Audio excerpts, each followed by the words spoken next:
Why did we all have such big heads in the 70s? There's an old curiosity shop. Every once in a while I go by there for the fond recollections that lie there in that old curiosity shop. Well, everyone, there are a few pieces of Pyrex here today, but unfortunately the condition is poo, poo, poo. Now here's a Zodiac pattern from the very early 60s. And too bad it was murdered in a dishwasher, because that would sell for about 30 bucks.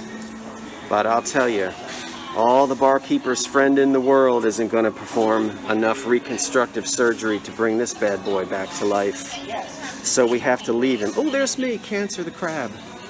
I'm July. So too bad we can't buy that. Now this one up here isn't bad. I don't know this pattern. Again, I'm not an expert on Pyrex at all. This one doesn't look bad. It would clean up. There's just a little bit of wear on it. It's a big size, and it's kind of pricey though. It's $10 and there's no discount on this. So it might sell for $20. I don't think that's a rare pattern, but I'm gonna see if I can find it very quickly. And then I'll come back and give it some consideration. This, of course, over here looks like Corning's Blue Flower, but when we turn it upside down, we can't really see under there. And of course, although this looks a lot like Corning's Cornflower Blue, it's not. It's actually Fire King. And Corning had such a big success with the blue cornflower. Fire King has a very similar pattern.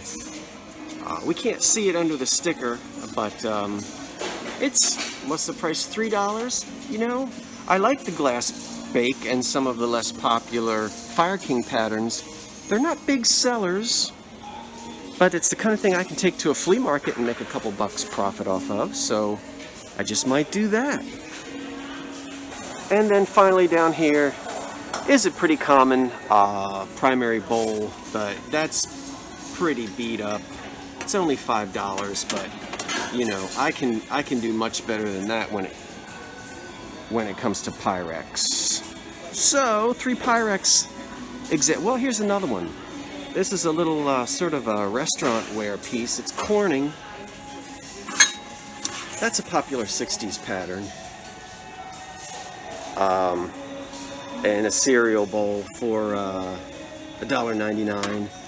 So, but I have some things in my cart that I can't wait to show you. Stay tuned. Well, here is a matching pair of Jeanette Carnival glass horns or cornucopias. Now, when I say Carnival glass, the tried and true early Carnival glass collectors wouldn't categorize it as that. They would just refer to this as mid-century iridescent glass, because Jeanette made these, and it's very similar to a lot of their Depression ware glass that they made in the 30s and 40s and even into the 60s. It's nice to find a matching pair. There's not a whole lot of value here, and at $12 for the pair, I'm going to just pass these by and leave them to someone else who might be interested in collecting them. But while I'm here, I thought it might be good to show you. This is very typical of the mid-century, sort of second-generation iridescent glass that became popular. And what I'm going to show you right now, if I can, hold on folks, down here in my cart, pull this out. I don't know whether, but you, or not, but if you can see the difference. This is an actual piece of Carnival glass that dates to 1907, 1910, 1916. I have to look it up. I'm not sure right offhand of the maker, but this is a beautiful piece, and it is blue. We look at the base color of the glass there.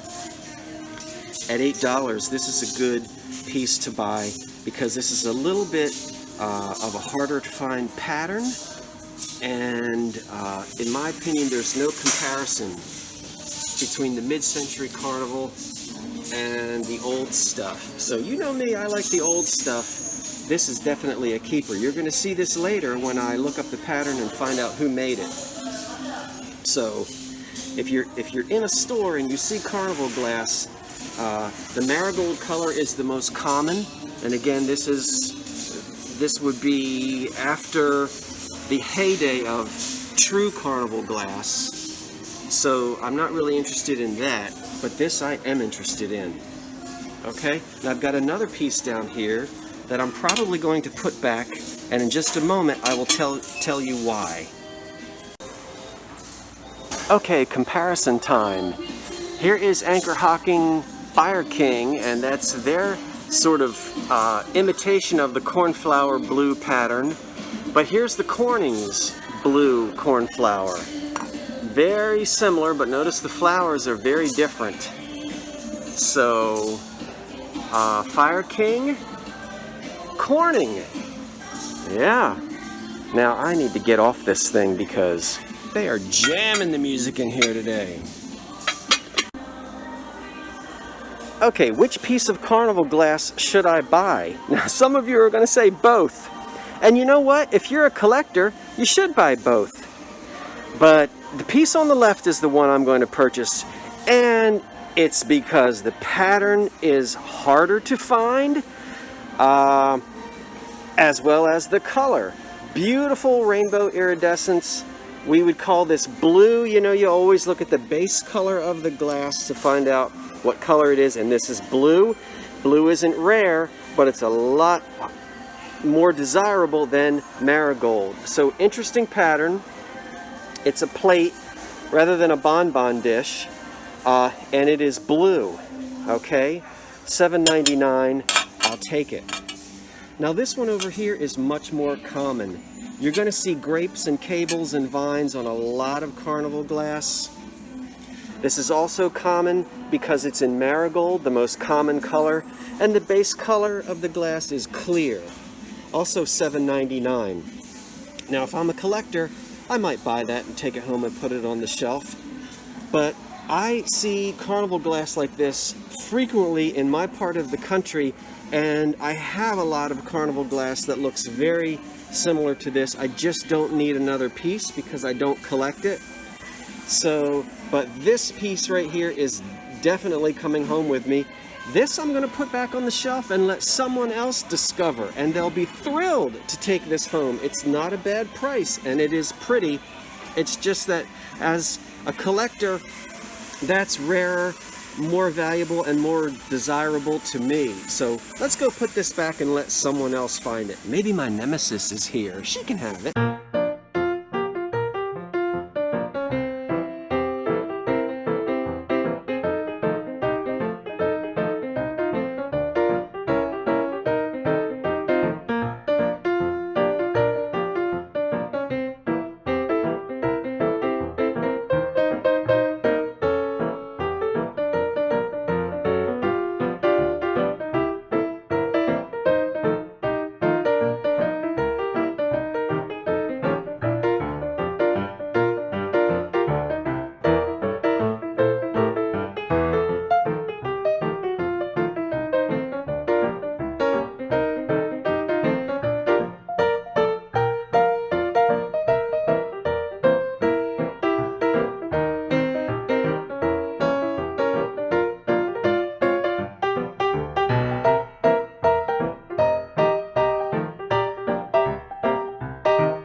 Well, here's the history of upholstery.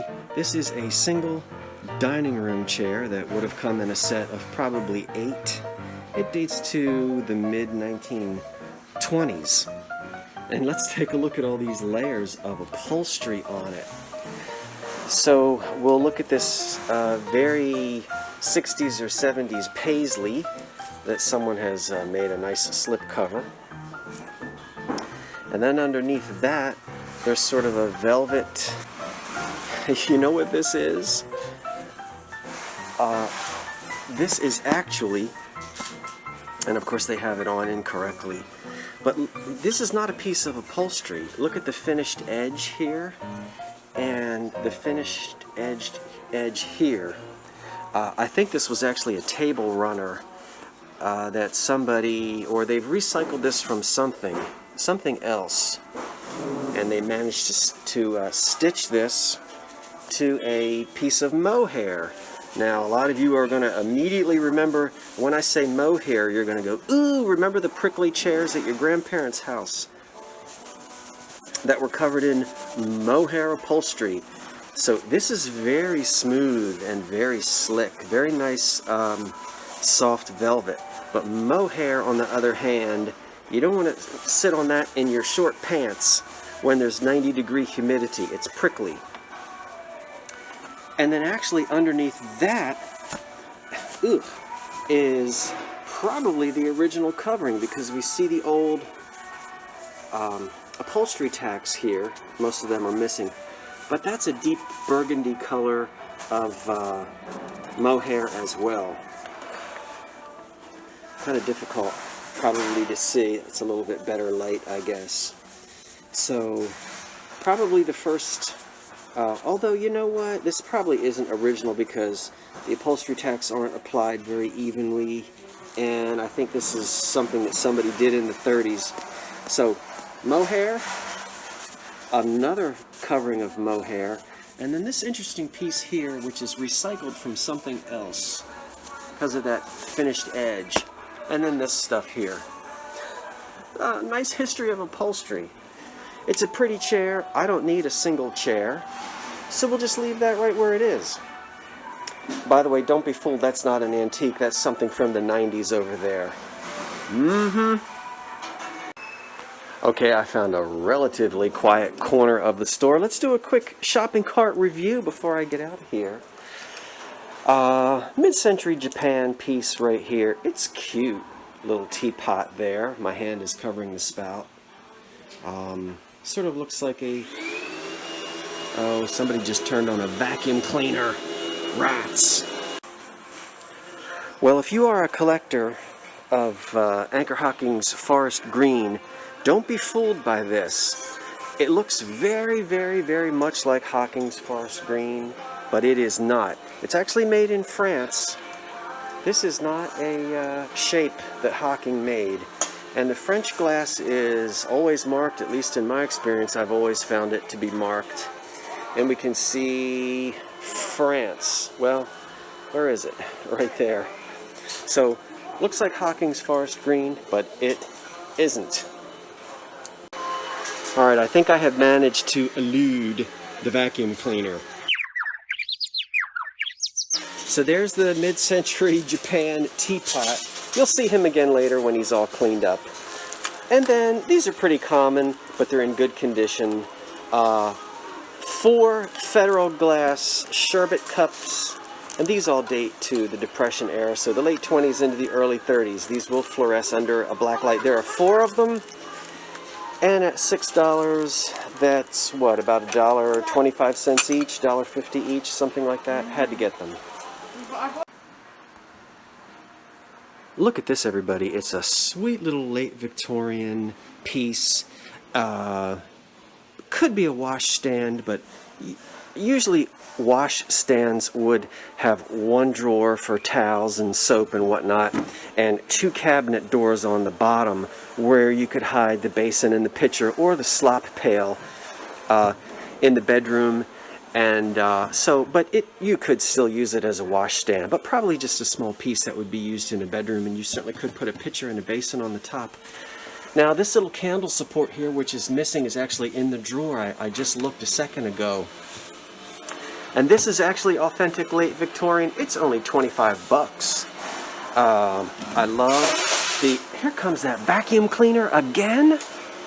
I am going to have a fit.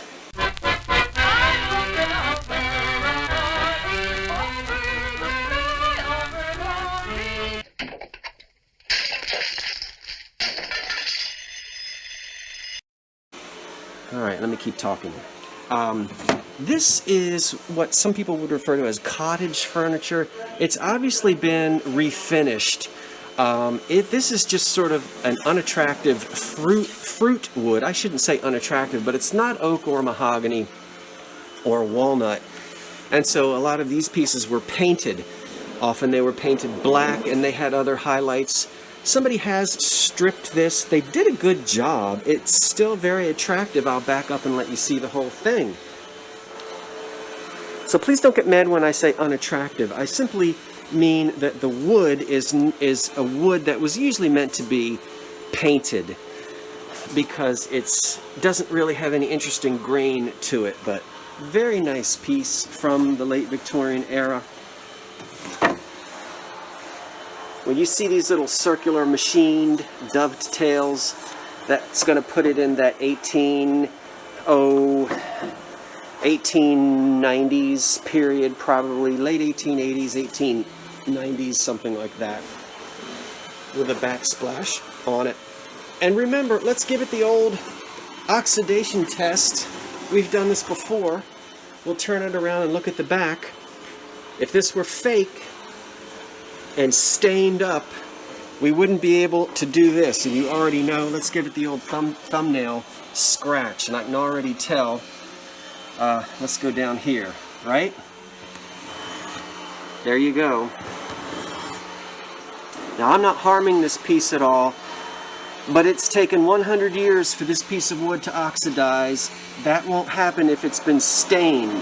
So you do that on the back, and that's a good indication. We can also see some very old Victorian era square head nails, and that one is going to just come right out of there. You see this square head nail that's holding this backsplash on? This is a nice piece of furniture for $25. It's very well made, solid, and would be extremely attractive in anybody's home. So I shall back up and get it in focus again and let you have another look. It's great to find all of the carved pulls still in place, and a lot of times these wooden lock escutcheons are cracked and broken, but they're not cracked or broken. We have locks on every drawer. Those Victorians locked up everything. That's a wonderful price.